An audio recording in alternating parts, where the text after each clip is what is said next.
fame often carries a heavy burden, and for the legendary left-handed guitarist, this has been a reality that resonates deeply. His extraordinary talent captivated audiences worldwide, yet behind the dazzling performances lies a complex narrative filled with shadows. The music artist's son, now 55, has stepped forward to shed light on the whispers that have lingered for decades. He reveals the struggles and challenges that accompanied his father's rise to stardom, painting a picture of a man who, despite his brilliance on stage, faced personal demons that often went unnoticed. The pressures of fame, the expectations of the public, and the toll of a tumultuous lifestyle created a backdrop of turmoil that shaped their family life. As he shares these insights, it becomes clear that the legacy of the music artist is not just about the iconic riffs and unforgettable performances, but also about the human experience behind the legend. The son's revelations invite us to reflect on the cost of greatness and the unseen battles that accompany it. Born the day after Thanksgiving in 1942, the music artist entered a world that was beginning to change. At the time of his birth, Seattle was evolving into a significant western port city, attracting many African American workers seeking better opportunities. This environment played a crucial role in shaping his early life and musical influences. Growing up, he was surrounded by a rich tapestry of sounds, including blues, jazz, rock, and soul. These genres would later become the foundation of his unique style. As he developed his skills, he taught himself to play the guitar, experimenting with various techniques that would set him apart from his contemporaries. His ability to fuse American musical traditions with the avant-garde techniques of British rock redefined the electric guitar.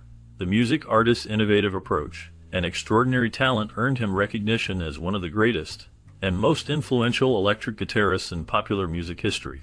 His contributions to music not only showcased his exceptional artistry, but also left a lasting impact on the music landscape of the 20th century. Despite his immense success, the shadows of his past lingered, reminding us that his journey to stardom was not without its challenges.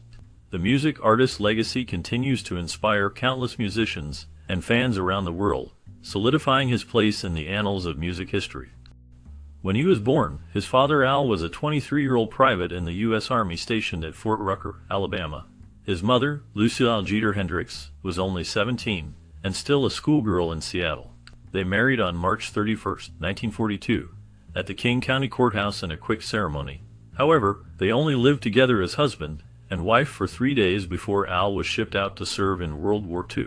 The music artist's lineage was rich and complex, including Native Americans, slaves, and white slave owners. His maternal grandfather, Preston Jeter, had a mother who was a slave in Virginia. Interestingly, Preston's father was his mother's former owner. On the other side, his maternal grandmother, Clarice Lawson, also hailed from the South, with ancestors that included both slaves and Cherokees. The music artist's paternal grandfather, Bertrand Hendrick, was born to a former slave and a white merchant who had once owned her. This intricate family background shaped the identity and experiences of the music artist, influencing his life and artistry in profound ways. While working as a stagehand in a Chicago vaudeville troupe, the music artist met and married Nora Moore. Nora and Bertrand arrived in Seattle when their all-black troupe, the Great Dixieland Spectacle, came to perform at the Alaska-Yukon Pacific Exposition. They stayed for the summer, but eventually left for Vancouver, seeking more opportunities. They had 4 children, the last being James Allen Hendrick, who would become the father of the music artist. Al, as he was always called, left for Seattle in 1940 with just $40 in his pocket. His first steady work was at the Ben Paris nightclub downtown, where he bussed tables and shined shoes. Eventually, he found work at an iron foundry, which involved hard physical labor but paid well. Al's only real joy at that time came from the dance floor. He was headed for a Fats Waller concert when he first encountered 16-year-old Lucille Jeter, the youngest of the Jeter children, and a beauty. Lucille faced many challenges in her life, especially after becoming pregnant shortly after starting to date Al. The news of her pregnancy surprised her family, as she was seen as proper and somewhat immature. On March 31, 1942, Lucille and Al married in a quick ceremony at the King County Courthouse. At that time, Al was struggling financially and could not afford to buy her a ring, which highlighted the poverty that would mark Lucille's life. When Al was drafted into the military, Lucille was left alone in Seattle to support herself. She found work as a waitress in rowdy clubs, where she even lied about her age to secure employment. On November 27, 1942, She gave birth to Johnny Allen Hendrick, while Al was stationed at Fort Rucker in Alabama. Unfortunately, Al was denied the military furlough typically granted to servicemen for childbirth. Instead, his commanding officer placed him in the stockade to prevent him from going AWOL to see his newborn son. Al spent 2 months locked up without trial, and during that time, he received a telegram announcing the birth of his son, which added to the hardships both he and Lucille faced. Over the next 3 years, Lucille and her baby led a transitory life. She continued to work in various restaurants and taverns, relying on friends or her mother, Clarice, to watch over Hendrick. On the 1st of September 1945, Al received an honorable discharge from the U.S. Army. However, upon his return, he found neither Lucille nor his son. 2 months later, he traveled to Berkeley, California, to stay with a family friend named Mistress Champ, who had cared for Lucille and had attempted to adopt Hendrick. It was here that Al saw his son for the first time and took him with him. Eventually, Al would reunite with Lucille, but their struggles continued. His inability to find steady work left the family in poverty. Both parents battled with alcohol, leading to frequent fights when intoxicated. These altercations were a regular part of their marriage, often leaving Lucille with bruises. Little Jimmy had to either leave or hide in his closet during these physical confrontations. His relationship with his brother Leon, who was only a year younger, was close yet unstable, with Leon often in and out of foster care. Living under the constant threat of fraternal separation, the two brothers faced many challenges during their childhood. Leon Hendrick had 3 younger siblings: sickly Joseph, born in 1949, and blind Kathy, who came in 1950, and Pamela, born in 1951. Unfortunately, all the children except Henry were placed into foster care and adopted by others. Their parents frequently moved, spending time living in cheap hotels and apartments scattered around Seattle. Their living conditions often left them hungry and suffering from malnutrition.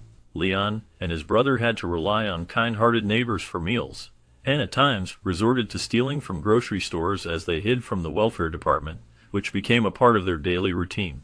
There was always a fear of being taken away from one another. Occasionally, family members would take them to visit their grandmother in Vancouver. On December 17, 1951, when the music artist was just 9 years old, his parents divorced, and the court granted custody of him and Leon to their father, while Leon was placed in foster care. As a shy and sensitive boy, the experiences of his early life left a mark on him. Despite the challenges faced in his early life, the music artist found a way to channel his pain into creativity.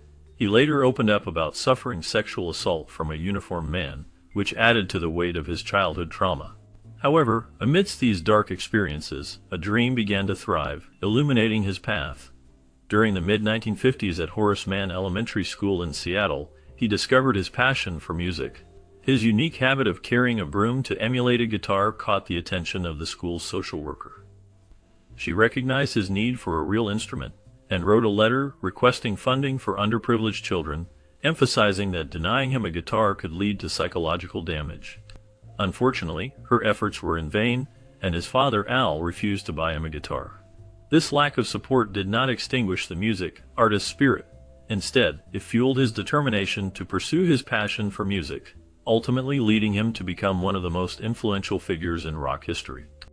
As luck would have it, in 1957, while helping his father with a side job, the music artist found a ukulele among the garbage they were removing from an older woman's home. She told him that he could keep the instrument, which had only one string. To most, this instrument would have been a worthless piece of wood, but he turned it into a science project. He experimented with every fret angle, twist, and sound-making property of the ukulele. He wasn't exactly making music, but he was making noise. With just one string, he could make it talk. Learning by ear, he played single notes, following along to Elvis Presley songs, particularly Hound Dog. That fall, he began 9th grade and met Carmen Gowdy, his first girlfriend. Like him, she was poor, yet even to Carmen, his poverty stood out. He rarely had lunch to bring to school, so Carmen would regularly split her sandwich with him. This early experience with the ukulele and the support from Carmen would shape his journey in music. On February 2, 1958, tragedy struck the music artist's life when his mother, Lucille Hendrix, passed away at the young age of 33 due to a ruptured spleen caused by cirrhosis of the liver. This loss added to the already difficult childhood he experienced, as he had only seen his mother sporadically before her death.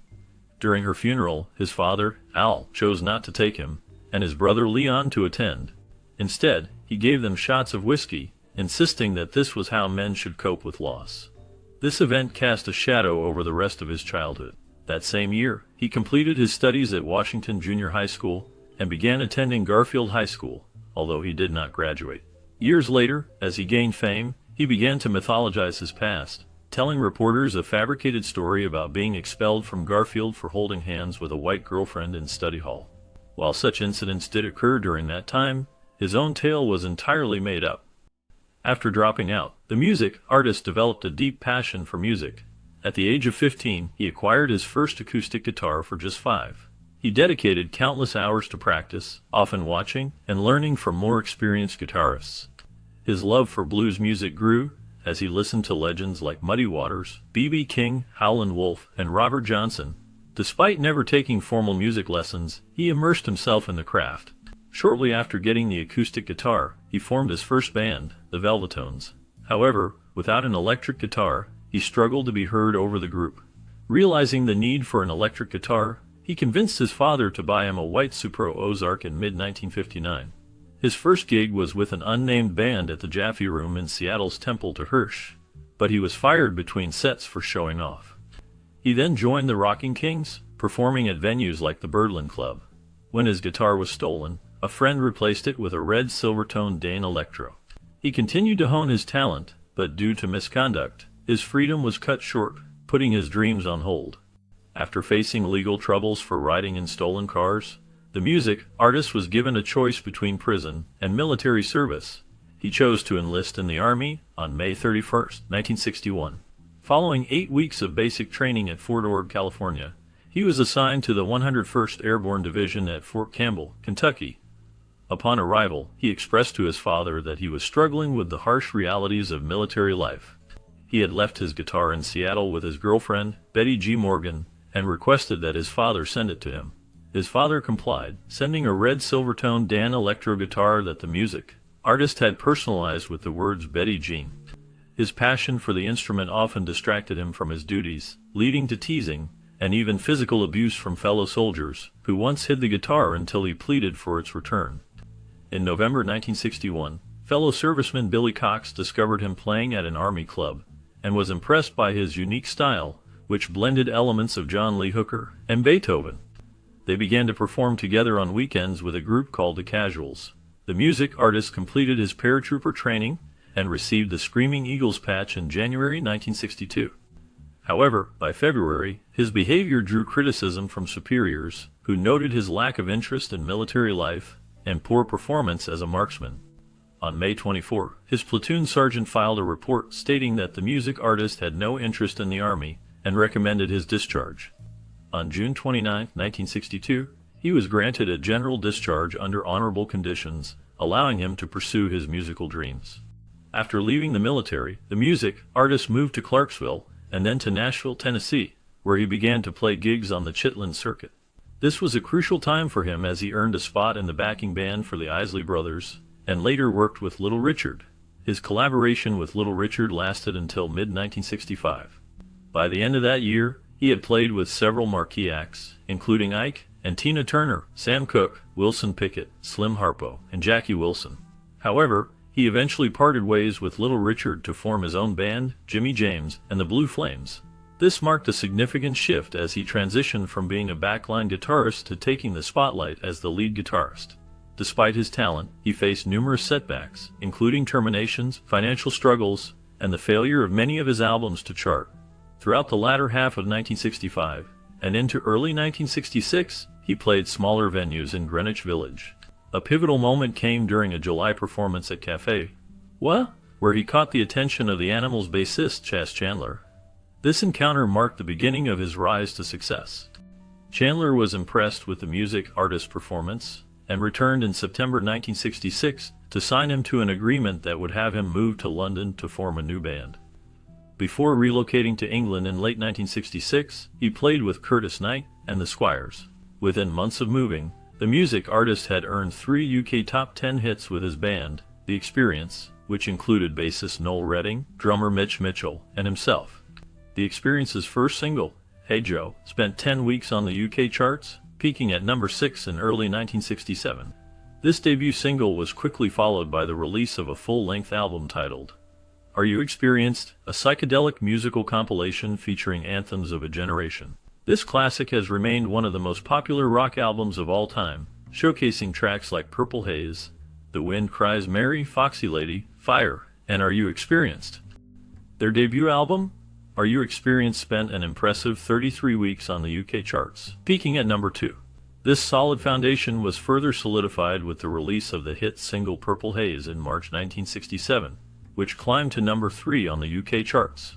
A few months later, The Wind Cries Mary sustained its popularity, remaining on the charts for 11 weeks, and reaching a peak position of number 6. An unforgettable moment occurred on March 12, 1967, when the music artist performed at the Troutbeck Hotel in Ilkley, West Yorkshire. Approximately 900 fans attended, causing local police to halt the concert due to concerns over safety, as the hotel could only accommodate 250 people. Although he enjoyed tremendous success in the UK, his pivotal moment came in June 1967. During the Mater International Pop Festival, he electrified the audience with a powerful rendition of Wild Thing. The performance culminated in an unforgettable act when he set his guitar ablaze, creating an iconic image that would resonate throughout rock history and bolstering his national prominence. The burning of the guitar became synonymous with his legacy and further cemented his status as a revolutionary figure in music. Upon leaving the stage, the music artist graduated from rumor to legend overnight. The Jimi Hendrix Experience quickly became one of the most popular and highest-grossing touring acts in the world.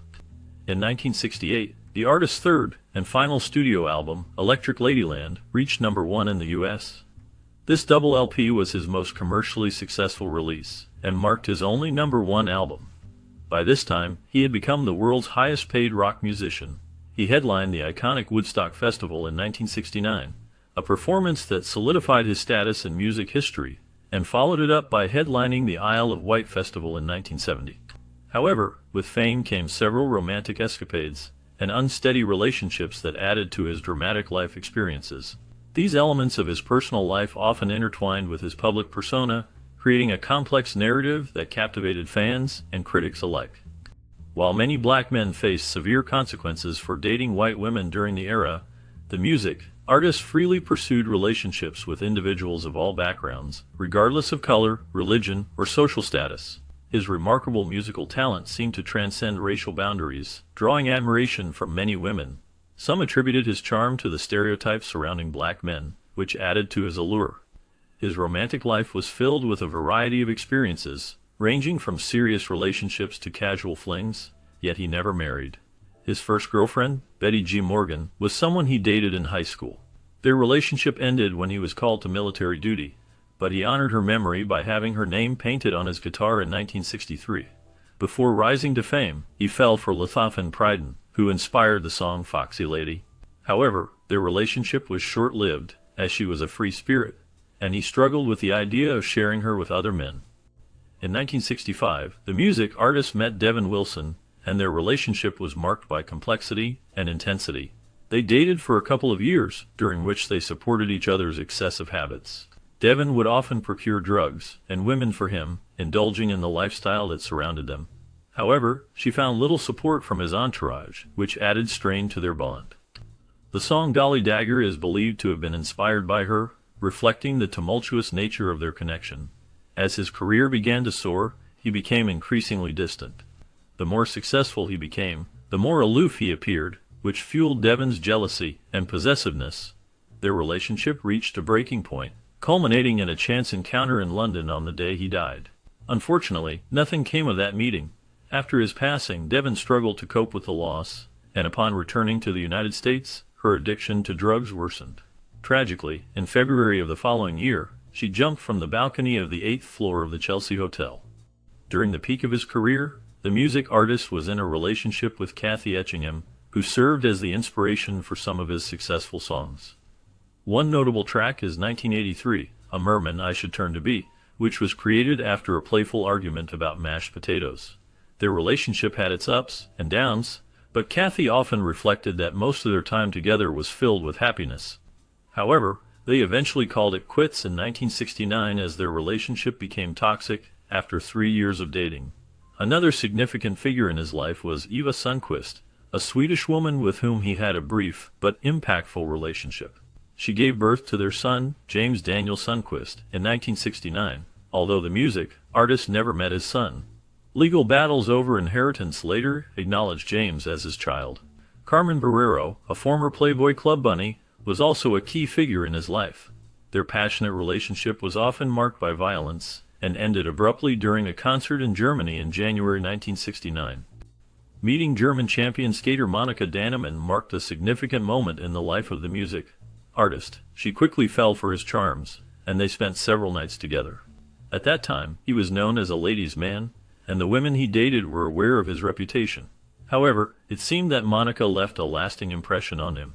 On March 25, 1969, he sent her a letter inviting her to visit him in New York City. In an interview, she shared that she only saw him again when she traveled to London in April of that year, hoping to run into him. Their paths crossed, but they could only spend one night together.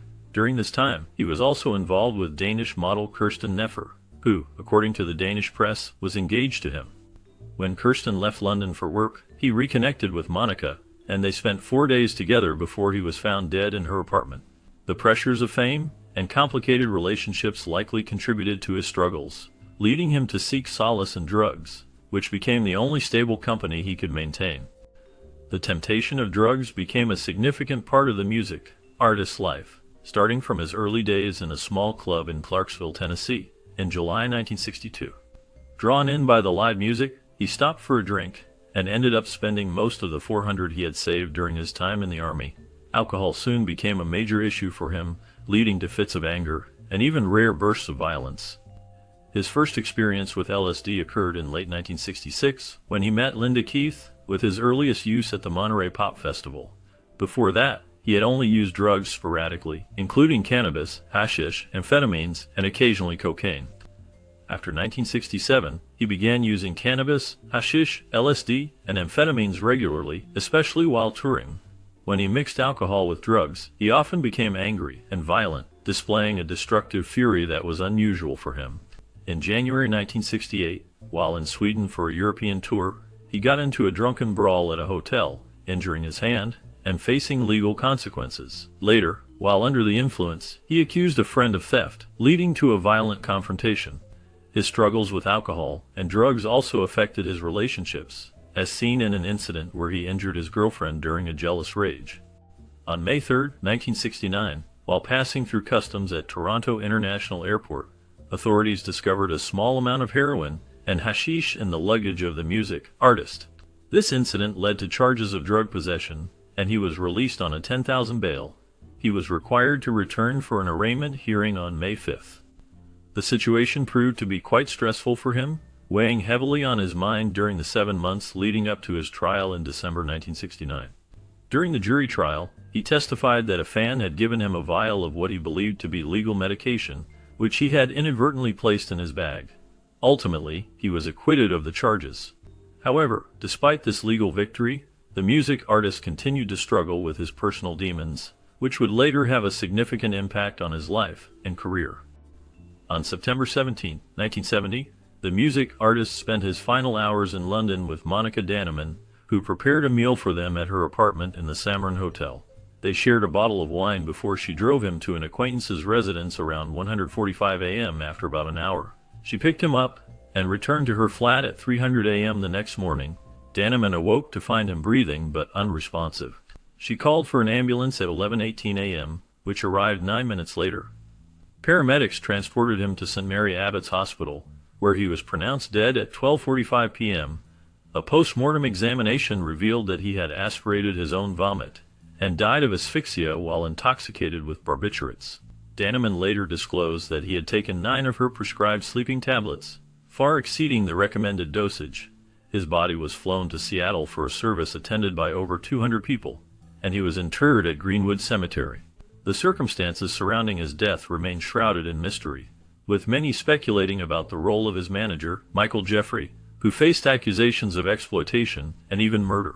The music artist's untimely passing at the age of 27 places him among a tragic group of musicians who died at the same age, often referred to as the 27 Club. His mainstream career spanned only 4 years, yet he is widely regarded as the greatest, and one of the most influential electric guitarists in the history of popular music. Despite being unmarried until his death, the music artist's legacy is believed to have been survived by 2 children from romantic relationships. Although he did not publicly recognize any children during his lifetime, it is said that he had these children before his death.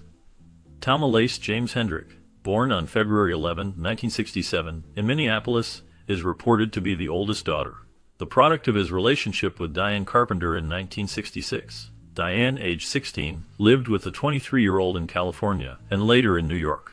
She returned to Minneapolis when she became pregnant, where she gave birth to Tama. Additionally, there is mention of a half-brother, James Daniel Sundquist, born from a relationship with Eva Sundquist. In 1975, Swedish courts determined that James was a child of the music artist, although this decision was made without blood or DNA testing. He became known when a paternity suit was settled in his favor in the late 1970s, granting him inheritance rights. Similarly, Tama's mother filed a lawsuit in 1972 to claim part of the artist's inheritance, which did not succeed. Despite being siblings, Tama and James reportedly did not share a close bond. Their existence adds an intriguing layer to the history of the legendary guitarist, revealing the complexities of his relationships and the tumultuous experiences he faced. The life of this icon paints a multifaceted picture of a man who, while deeply passionate and artistic, grappled with the challenges of fame, external expectations, and internal conflicts. This offers a glimpse into his vulnerabilities, inspirations, and the profound connections he formed off the stage, seeking companionship in a chaotic world. The music artist's story continues to captivate many today, with his unparalleled music and a life marked by brilliance and turmoil, leaving an enduring legacy of artistry and creative impact.